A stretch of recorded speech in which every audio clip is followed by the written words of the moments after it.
Fit అయ్యారా ఎమ్మెల్యేగా? ప్రజలు నిర్ణయిస్తారు మళ్ళీ వచ్చే ఎలక్షన్లో. ప్రజలు నిర్ణయిస్తారు అనుకుంటారు. ప్రజలే లాస్ట్ ఫైనల్ నిర్ణేతలు వాళ్ళే. మీకేమనిపిస్తుంది వ్యక్తిగతంగా? ఫిట్ అయినరా లేకపోతే ఇవి మనకు సెట్ కావని అనిపిస్తలేదా? నువ్వు చాలా జీవితంలో చాలా ఫిట్ కావు, ఫిట్ చేయించుకోవాలి. మనం ఫిట్ నువ్వు కోరుకున్నది ఏది రాదు. వచ్చిందని నువ్వు అడ్జస్ట్ కావాలి, దాన్ని ఎంజాయ్ చేయాలి, దాన్ని స్వీకరించాలి. అంటే పైడి రాకేష్ రెడ్డి లాంటి వాళ్ళకు రాజకీయాలు సెట్ అవుతాయి అన్నది నా ప్రశ్న. కరెక్టే, మీరు అన్నదాంట్లో అర్థం ఉంది. కానీ సెట్ కాకపోతే సెట్ చేసుకోవాలి. ప్రజలు మన మీద ఒక ప్రధాన బాధ్యత మోపినరు. మనం నమ్మి సుమారు ఒక 30,000 ఓట్లు మెజార్టీతో గెలిపించారు. నాయకుడు యాక్సెప్ట్ చేశారు వాళ్ళు. అంటే రాజకీయాలు మీకు సెట్ అయ్యేటట్టు చేసుకుంటారా లేకపోతే రాజకీయాలకు మీరే సెట్ అయ్యేటట్టు మలుచుకుంటారా? ఏది జరుగుతాయి ఈ రెండిట్లలో? ఫస్ట్ రాజకీయ నాయకుడికి ఉండాల్సింది నాయకుడి లక్షణాలు. నాయకుడు అంటే ఎవడు? తన ప్రజల బాగోగులు చూసేవాడు, తన ప్రజల మంచి చెడులు ఆలోచించేవాడు. అంతే, దాన్ని బట్టి ముందుకెళ్తుంది తప్ప ఇంకా నాయకుడు అనేవాడు ఏం చేస్తాడు?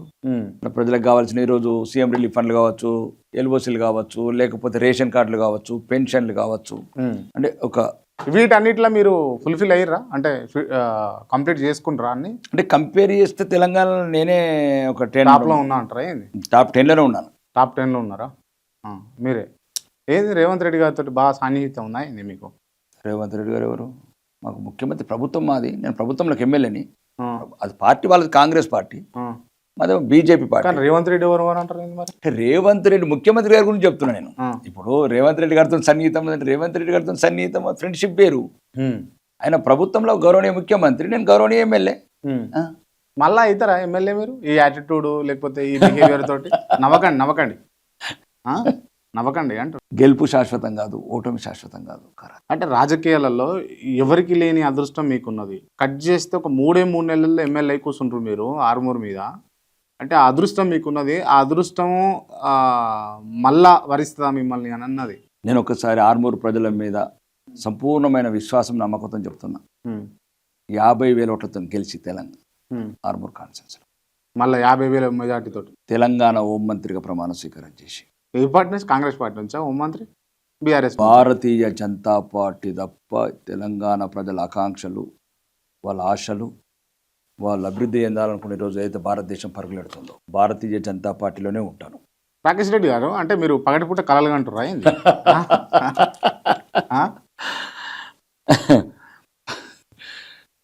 పగటిపూట కలలు కాదు, ఎప్పుడు కలలు కానాలా, కళలను తీర్చుకోవాలా. నా జీవితంలో అనుకున్న కళలన్నీ నెరవేర్చుకున్నా. అంటే అదృష్టవంతుడు మీరు. అంతే, అదృష్టవంతులు నేను కాదండి. అదృష్టవంతులు అంటే వేరే వాళ్ళు ఉంటారు, రాజకీయ వారసత్వం ఉన్న వాళ్ళు. పుట్టగానే బంగారు చెంచాలు నోట్లో పెట్టుకున్నారు. మీకేం తక్కువైంది? డబ్బులా అనుకుంటే డబ్బులు సంపాదించుకుర్రు, చేస్తే 3 నెలలు ఎమ్మెల్యే అయ్యారు. ఇప్పుడు మళ్ళీ మాట్లాడుతా వచ్చేసారి నేనే హోంమంత్రి అని డిక్లేర్ చేసుకుంటారు. తెలంగాణ హోంమంత్రిగా మా పార్టీ అధిష్టానాన్ని ఒప్పించి, భారతీయ జనతా పార్టీని ఒప్పించి. ఏం క్వాలిఫికేషన్ ఉందని మీకు హోంమంత్రి ఇస్తారు? ప్రజల గుండెల్లో నిలుచుకోయేది, ప్రజల సమస్యల మీద పోరాడేది. రేవంత్ రెడ్డికి ఏం క్వాలిఫికేషన్ ఏముంది అన్న? రేవంత్ రెడ్డి అంటే 20 ఏళ్ల రాజకీయ చరిత్ర. మిడ్జిల్ నుంచి ఆయన జెడ్పీటీసీ నుంచి ఆయన విజయ్కి ఏముంది? జోసెఫ్ విజయ్ ఏముంది? అంటే మీరు సామాన్యులు ఈ రకంగా మాట్లాడతారు ఎప్పుడు. భారత ప్రజాస్వామ్యం మీద అంటే కొత్త వాళ్ళు రాజకీయాలకు రావద్దా? రావాలి, 100% రావాలి. అతను విలేకరులు వచ్చారు క్రాంతి అని, అంటే యాంకర్స్ జర్నలిస్టులు రావద్దా? రావాలి. రాణి రుద్రమదేవి పోటీ చేసింది, పోటీ చేద్దా? చేయాలి. ఎందుకు ఇట్లా మరి రాజకీయ వారసులు, తాతలు, మనమలత్తలు వాళ్ళని ఏమి అడగారు ఇట్లాంటి ప్రశ్నలు? అంటే లేలతందుకు పుట్టిన వాళ్ళ దేనికి మా మీద అంటే ఇంత ద్వేషం ఎందుకు మీకు? ద్వేషం నాకు అంటే మీరు అడిగే ప్రశ్నలు మేము అడగాలి. అవినీతి చేస్తే, ఏదైనా తప్పులు చేస్తే, ఏమైనా అవమానం చేస్తే, లేదు ప్రజాస్వామ్య విలువలకు విరుద్ధంగా పోతే అట్లాంటి ప్రశ్నలు అడగాల. ప్రజాస్వామ్యంలో ఏ పదమైనా కోరుకుంటాం. అవే మాట్లాడుకుందామా? ఏంది మొన్న కట్టలు పట్టుకొని రండి ఎవడొస్తాడో చూసుకుందాం అని రౌడీజం చేస్తే అది మంచిదా? మంచి పద్ధతి చెప్పండి మీరు. కరెక్ట్. మీకు మళ్ళీ చెప్తున్నా, ఇంతకుముందు చాలా ఇంటర్వ్యూలో చెప్పాను, ఆత్మరక్షణకు ఏ ఆయుధమైనా పడతాను. గన్ను కూడా, కత్తి కూడా 100%. ఏ ఆయుధం అంటే ఏదైనా అనుకున్నాను, ఏ ఆయుధమైనా పడతాను. ఆటం బాంబు కూడా పడతాడు. ఆటం బాంబు అనేది ఒకటి ఉండండి. ఆత్మరక్షణకు ఆయుధాలు ఉంటాయి.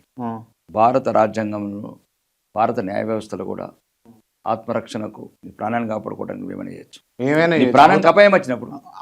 అపాయం రౌడీజం చేసుకుంటే, గుండాయిజం చేసుకుంటే అపాయం అంటే ఎట్లా? రౌడీజం ఏంది, గుండాయిజం ఏంది? అంటే పేద పిల్లలకు ఫీజు రింబర్స్మెంట్ ఇవ్వమని. మీ ఇంటి ముంగట అట్లా కాదు మీరు అనేది ఏంది? నేనేం అడిగాను ఏమడిగాను? మీరు అండి ఫీజు రింబర్స్మెంట్ మొత్తం తెప్పించుకోండి, విజువల్స్ తెప్పించుకోండి. ఏమడిగాను 8 లక్షల కోట్ల బడ్జెట్ అయిపోయింది, 4 లక్షల కోట్ల అప్పు చేసినావు రేవంత్ రెడ్డి, 1 లక్ష కోట్ల భూమి అమ్మినావు, 13 లక్షల కోట్లు ఈ 2.5 సంవత్సరాల నువ్వు ఈ రాష్ట్ర డబ్బు ఉపయోగించి పేద పిల్లలకు ఫీజు రియంబర్స్మెంట్ ఎందుకు ఇవ్వవు? అంటే మీ బంధువులు లేరనా, మీకు సంబంధించిన వర్గాలు లేరనా? అంటే సామాన్యులు పేదోళ్ళు అసలు చదవద్దా ఉన్నత చదువులు? ఏం చూసినావు క్రాంతి? రోజుకు 100 మంది ఫోన్లు చేస్తారు తల్లిదండ్రులు, సర్టిఫికెట్లు ఇస్తలేరు. పై చదువులకు పోవాలంటే సర్టిఫికెట్లు ఇయ్యారు కాలేజీ వాళ్ళు. కాలేజీ వాడికి ఫోన్ చేస్తే గవర్నమెంట్ పైసలు ఇస్తలేదు, ఎందుకు ఏదని అడిగాము. మరి ఎవడు అడగాల? ప్రతిపక్షంలో మేము అడగకపోతే ఎవడల్లా? లేకపోతే జోకల్లా ప్రతి ఒక్కరిది. ప్రతిపక్షంలో మమ్మల్ని ఎందుకు కూర్చుండబెట్టారు? ప్రశ్నించడానికి.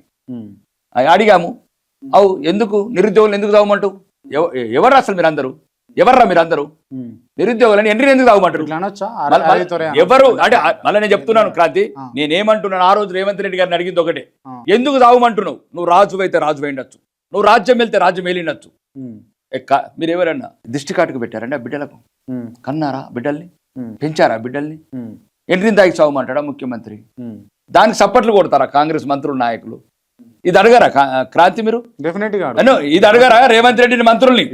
ఆ స్టేజ్ మీద చూడు, ఆ స్టేజ్ మీద చూడు కదా మీరు ఎంట్రీని తాగి చావాలా? మీరు బాయిల దుంకి సచ్చినని నేను చేయనంటే అడుగుతున్నా, ఎవడి నువ్వు? ప్రజాస్వామ్యం అంత అహంకారమా? సామాన్యులే కావచ్చు, పేదవాళ్ళే కావచ్చు, చదువుకున్నారు, నిరుద్యోగులు ఉన్నారు. చెప్పింది నువ్వు 4,000 పెన్షన్ ఇస్తారు, ఉద్యోగం ఏం చెప్తున్నావు 30 నెలల నుంచి? నిరుద్యోగ భృతి ఎందుకు ఇయ్యవు? ఉద్యోగాలు ఎందుకు ఇయ్యవు? సావుమంటావా? ఇది తప్పు క్రాంతి. మేము పదాలు ర్యాష్గా మాట్లాడితే మాట్లాడిండొచ్చు, కానీ ప్రజాస్వామ్యానికి అవమానం. ఇట్లాంటి ముఖ్యమంత్రులు ఉంటాయి, ఇట్లాంటి పార్టీలు ఉంటాయి.